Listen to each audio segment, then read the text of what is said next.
Nuevamente estamos reunidos en Ciberdiálogo, aquí desde mi oficina en Valparaíso, en el 10º piso del Senado.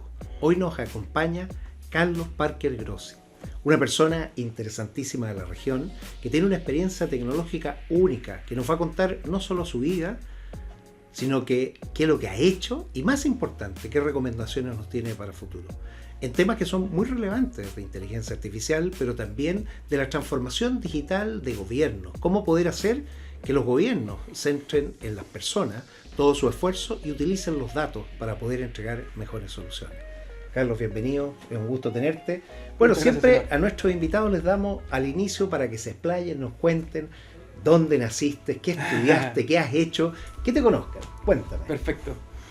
Bueno, empecemos por el comienzo.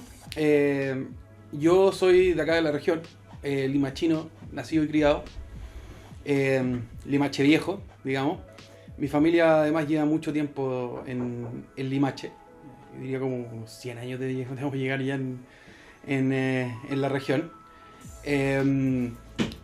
Yo soy hijo de Marisa Grossi, una profesora. Y mi padre, Carlos Parker, es ex diplomático, ahora ya retirado, fue ex embajador de Chile en varios países. Y bueno, yo estudié Ciencias Políticas en la Universidad Diego Portales, soy portaliano. Tengo varios, de hecho, ex compañeros que trabajan acá. Sí, me imagino. Sí, que seguro me los voy a encontrar. Yo no seguí por ese camino, la verdad, porque me di cuenta tarde en la vida, digamos, de mi pasión por la tecnología.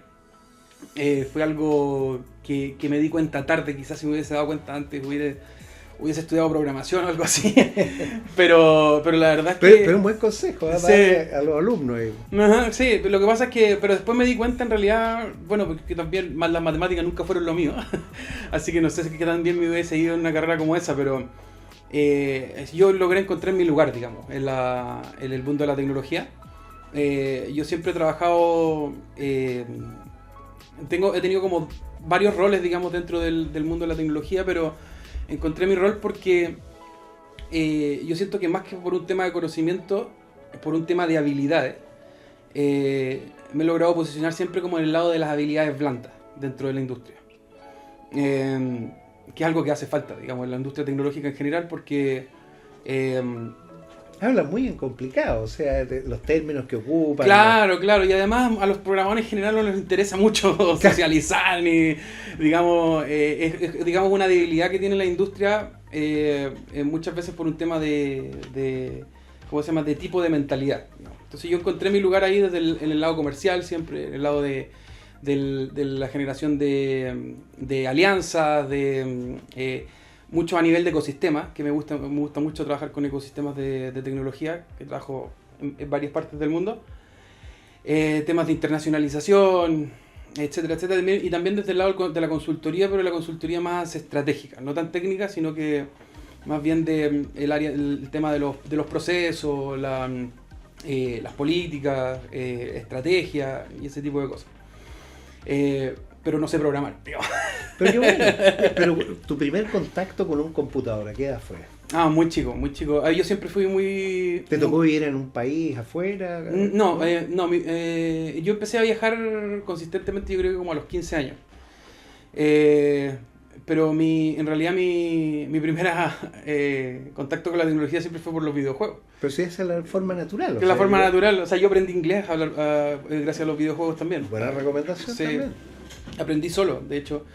Mi mamá siempre dice que no se dio ni cuenta cuando yo estaba hablando inglés.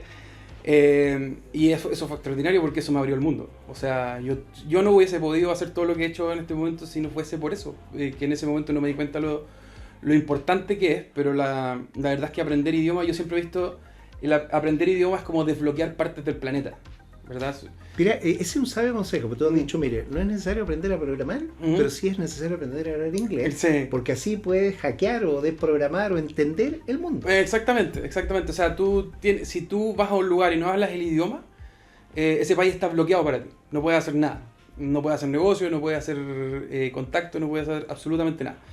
Entonces tu mundo se reduce cuando uno no sabe hablar otro idioma. O sea, estudiaste el Limache, pero el inglés en el videojuego en la casa. Sí, la verdad es que aprendí aprendí por osmosis, digamos, no, porque nunca lo intenté. Y después sí me puse a viajar más cuando mi padre empezó en el mundo de la diplomacia. Mi padre es que es servidor público desde siempre, pero fue embajador, digamos, en Rumania, que fue mi primera... Yo llegué a vivir a Rumania como a los 16 años. ¿Qué año fue ese? Fue el año 2009. 2009. Bueno, este año celebramos 100 años de relaciones diplomáticas con Rumania. Nosotros en Chile los conocemos poco, después tú puedes adentrarte un poco más, pero ellos son los latinos del este, el idioma que hablan. Bueno, tú conoces el rumano, yo les voy a hablar en rumano. Mira, voy a ir a un restaurante y voy a pedir un plato, y lo pueden pedir de la siguiente manera: carne de vaca. Hablé rumano, ¿no? Sí, carne de vaca, exactamente. Así se dice. Bueno, esto, por eso es importante aprender los idiomas y no tener temor. Bueno, tuvimos a una diputada rumana que nos vino a ver por los 100 años e hicimos un libro. Yo te voy a después regalar. ¿En serio? ¿Cuáles fueron todas las comunicaciones que tuvimos casi en 100 años? Desde que el presidente Aníbal Pinto recibe la carta, estamos hablando después en plena guerra del Pacífico, y se reconoce a Rumania y se envía la primera misión en 1925. O sea, esa embajada donde estuvo tu padre partió en 1925 y por eso 100 años este año. Ajá, sí, exactamente. Los rumanos tienen una conexión cultural bien importante con Latinoamérica en general. Ellos se sienten latinos. La cultura latina allá pega muy fuerte. La música, el arte, la literatura, etcétera. Tenemos yo diría una afinidad cultural bien importante, a pesar de que nosotros no los conocemos tanto, pero a mí me llama la atención, por ejemplo, que muchos rumanos entienden perfectamente el español. Sí. Perfectamente. Pero no, aunque no lo hablen. No lo hablan, pero sí, lo entienden. Pero lo entienden mucho mejor que nosotros lo que entendemos el rumano. Pero yo cuando vivía allá, por ejemplo, me llamaba la atención de que, sobre todo, muchas mujeres hablan muy bien español. Y a mí me causaba curiosidad porque yo las escuchaba hablar con acento colombiano o venezolano. Y yo decía, ¿pero qué está pasando acá? Veían las teleseries. Veían las teleseries venezolanas. Y yo aprendí porque yo con mi mamá veíamos teleseries toda la vida, digamos. Yeah. Entonces, como que se ve, digamos, como la afinidad que tienen con el idioma, con la cultura. ¿Y tú ahí fuiste al colegio? ¿Te tocó en esa edad? No. Yo ya había salido del colegio. De hecho, me tomé como un año sabático allá. Y viví un año allá con mi padre y después volví a Chile y estudié ciencias políticas en la Universidad de Diego Portales. ¿Y en qué momento se produce esta transición de la ciencia política a los ecosistemas, a la tecnología? ¿Cómo fue eso? La verdad es que yo forcé un poco mientras, como yo le decía, yo siempre he pensado que uno tiene como que pensar al revés en la vida. Como que yo siempre me acuerdo de un compañero que tenía en la universidad, que él siempre fue matemático y científico y se metió a estudiar ciencias políticas. Y él me dijo, en un momento, y siempre me quedó grabado eso que me dijo, si yo hubiese entrado en ingeniería, hubiese sido uno más del montón. Pero yo entré a estudiar ciencias políticas porque acá nadie sabe matemáticas. Y nadie sabe estadística, y nadie sabe programar. Y me acuerdo que a él le empezó a ir muy bien después, precisamente porque empezó a generar algoritmos para explicar el comportamiento electoral y un montón de cosas que en general el cientista político no tiene idea. Y no le interesa más porque uno le pregunta a los que estudian ciencias políticas normalmente, o sociología y esas cosas, y te dicen, ¿por qué estudiaste esto? Porque no gusta la matemática. Porque no tiene matemáticas, te dicen, ¿verdad? Pero sí hay matemáticas. Pero sí hay matemáticas, está la estadística, digamos, y yo creo que va a ser cada vez más, a medida que vayamos entendiendo más, porque al final todo es un algoritmo. Todas las cosas que suceden en el universo son un algoritmo. Bueno, necesitamos más matemáticos en ciencias políticas. Exactamente. O sea, aquellos que quieran también y tengan habilidades, no se queden solo en el área científica, claro, en el área humanista. Claro, entonces yo de alguna forma hice más o menos lo mismo, porque yo empecé a darme cuenta que esto me apasionaba muy tarde, como yo diría, como los 26 años recién. Y me empecé a meter y a leer, casi cuando ya estaba terminando la carrera, de hecho. Ya me quedaba mi tesis básicamente y me empecé como paralelamente a apasionar con todo este tema científico, etcétera, etcétera. Entonces dije, bueno, ¿qué hago? No voy a salir de la carrera ahora para ponerme a estudiar esto. Así que empecé a pensar, bueno, ¿cómo alguien como yo puede tener un rol dentro del mundo de la tecnología? ¿Verdad? Y ahí me empecé a crear este perfil en mi cabeza de que, este es el espacio que yo quiero ocupar dentro del ecosistema. partí, digamos, como vendedor, ¿ya? Y de a poquito, digamos, me fui metiendo en otras cosas. Me di cuenta, por ejemplo, en un momento que había todo un tema con la internacionalización de servicios TI, que había una carencia en eso, y yo como ya tenía, digamos, me había hecho una red internacional, qué sé yo, empecé a armar misiones comerciales, siempre, y gratis muchas veces, o sea, lo hacía como digamos, por eso, por encontrar un lugar dentro de la industria. Y de a poquito, hasta que un día, cuando fue el estallido, a todo esto, el 2019, a fines de año, yo estaba trabajando en una sugerencia de una empresa de marketing digital, como ventas, ¿ya? Pero yo no quería trabajar en marketing digital, yo quería trabajar en tecnología, en software. Y además yo quería salir de Chile. Y desde entonces he sido súper nómada, he vivido en muchos países. Nómada digital. Sí, yo me considero un nómada digital. Les presento a un nómada digital. Sí, exactamente. Yo estuve en África un tiempo, en Angola, estuve viviendo en Medellín también, en Colombia, en Rumanía, en Ucrania un tiempo, donde más Uruguay también estuve un tiempo, Sudáfrica. Y bueno, yo siempre soy de quedarme como 1 o 2 años en un país y después me muevo. ¿Y cómo te casaste? Yo conocí a mi esposa, que es ucraniana, en Medellín.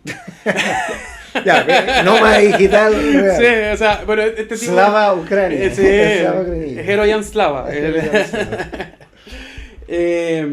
Entonces, con ella, digamos, o sea, yo siempre supe que mi vida iba a ser así.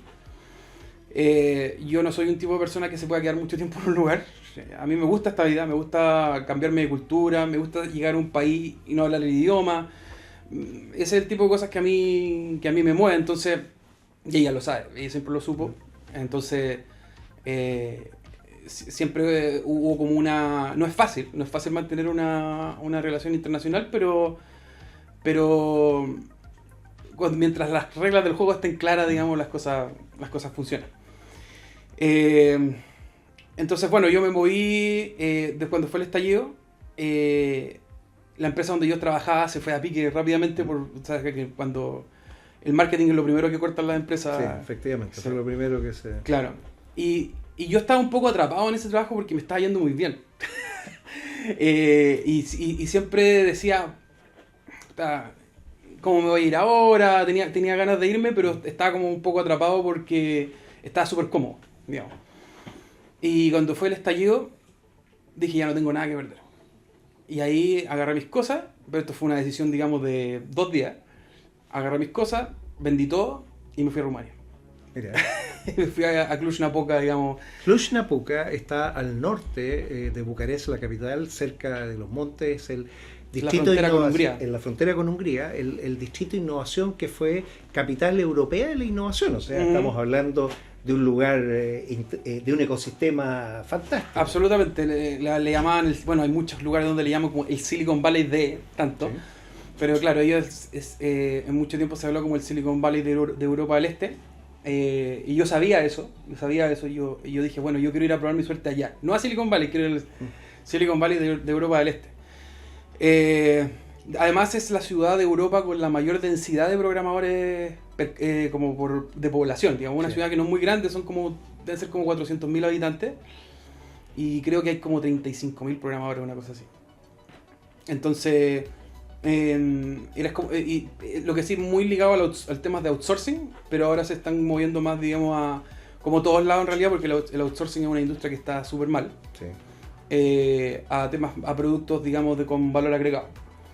Entonces me fui a probar la suerte allá, y la verdad es que es la mejor decisión que tomé en mi vida. O sea, arriesgué todo, digamos, porque yo tenía plata, digamos, para ir 3 meses, una cosa así, y dije, si no me funciona me vuelvo. Y me fue muy bien.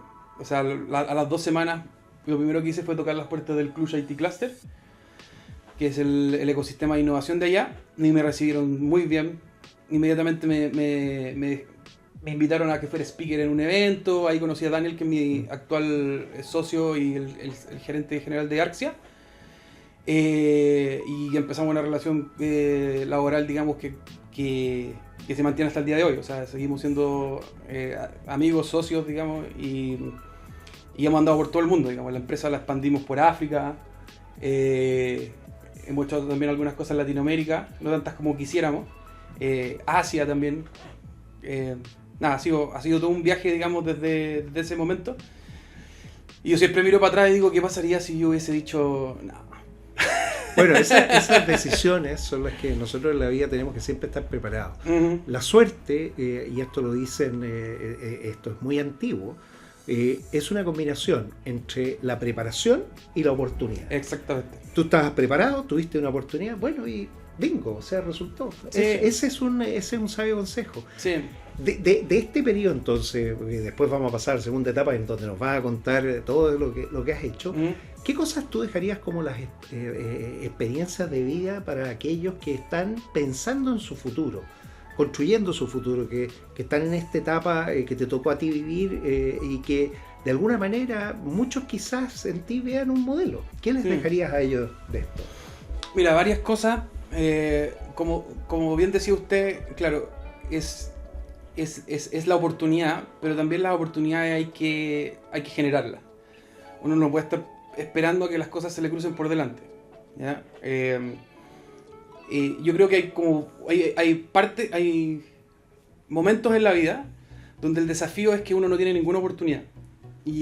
Pero si cuando ya te empieza a ir relativamente bien, uno se empieza a dar cuenta de que tiene demasiada oportunidad enfrente. O sea, cuando tu perspectiva cambia con respecto a las oportunidades que uno tiene en la vida, porque muchas veces el tema de las oportunidades es un tema de percepción. Yo pienso que solamente puedo hacer esto y voy por ese camino y es el camino que tengo, y todo lo que no esté en ese camino no existe. Es como cuando los perros, digamos, con esta... Sí.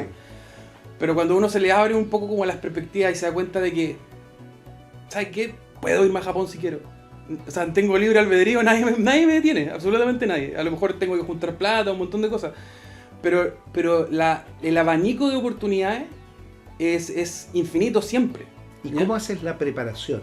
¿Cómo en el caso tuyo fue para...? Bueno, lo principal, y yo creo que eso es algo que yo siempre me di cuenta muy, muy, muy chico, que es que uno tiene que conocerse a sí mismo. Esa es la principal... Cuando uno se conoce a sí mismo, conoce, digamos, las cosas que uno considera valiosas en la vida, digamos, y vive frente a ciertos principios, es mucho más fácil tomar decisiones. Porque uno simplemente toma la decisión que se alinea con aquello que a ti te hace moverte, digamos. Entonces, cuando las personas no son capaces de tomar una decisión es porque no se conocen a sí mismos. Yo, cuando tengo una serie de decisiones frente a mí no me cuesta tanto decidir porque soy capaz de identificar aquellas que se alinean con mis valores. Por ejemplo, para mí la libertad es muy importante. Es muy importante. Entonces, si a mí una empresa, por ejemplo, me ofrece 3 veces mi sueldo, pero tengo un horario y tengo que ir a la oficina todos los días, eres un esclavo digital. Claro, para mí eso es muy fácil de decidir sí o no, que la respuesta es no, porque yo tengo muy claro que yo no puedo ser feliz si no tengo libertad. Pero para algunas personas la seguridad es más importante. No, por supuesto. Bueno, ese es bien claro. Si uno no se conoce, uno no va a poder encontrar algo que realmente es lo que uno quería. Exacto. Buen punto. ¿Y cómo fue eso del inglés? Porque tú hablas inglés a los chilenos, los rumanos hablan inglés a los rumanos. Sí. ¿Funcionó? Funciona en todos lados. O sea, yo creo que uno se puede entender. Si uno no es rígido mentalmente, uno se puede entender con cualquier país del mundo. Hay ciertas culturas, digamos, que son más complejas. El tema del idioma es una cosa, pero la cultura y el valor, por ejemplo, que le dan al contexto, por ejemplo, es muy distinto de país en país. Hay culturas que son mucho más contextuales y otras que son mucho más pragmáticas. Viviendo con los rumanos, ¿cómo viste el mundo digital de ellos comparado con el nuestro? ¿Cómo estamos país a país? Depende de la región. Por ejemplo, Cluj es muy avanzado en temas de Smart Cities, por ejemplo, en ese tipo de cosas. Pero la verdad es que si hablamos, por ejemplo, de desarrollo digital a nivel del Estado, Rumania también tiene muchos problemas, todavía. ¿Ya? Porque a pesar de que la capacidad técnica que ellos tienen es muy importante, o sea, tienen mucho programador bueno, Sí. muy buen técnico, y ahí uno se da cuenta de algo, algo que todos los que se dedican a la transformación digital te pueden decir, que es que la transformación digital no se trata de tecnología, no se trata de capacidad técnica. Se trata de personas. Se trata de personas primero, procesos, regulaciones, ¿cómo se llama? Prioridades políticas, un montón de cosas. Y la tecnología es lo más fácil porque hay capacidad técnica, está lleno de software. O sea, uno levanta una piedra y salen 47 startups que te van a ofrecer una solución a tu problema. Ese no es el tema. El tema es, más importante es el tema de las regulaciones, los estándares, la legislación, etcétera, etcétera, que tenemos que solucionar antes. Entonces hay una desalineación entre la capacidad técnica que tiene Rumania y lo que podrían ser en el Estado, porque tampoco es que estén mal, pero lo que se podrían tener comparado con la capacidad técnica, yo creo que hay una desalineación todavía. Bueno, quédense con esto por mientras. La transformación digital se basa en personas, en procesos, en prioridades, en plata. O sea, tiene varias P que las vamos a ver después con los ejemplos que Carlos nos va a explicar en los países donde él trabajó estos temas. Espérenos y volvemos pronto.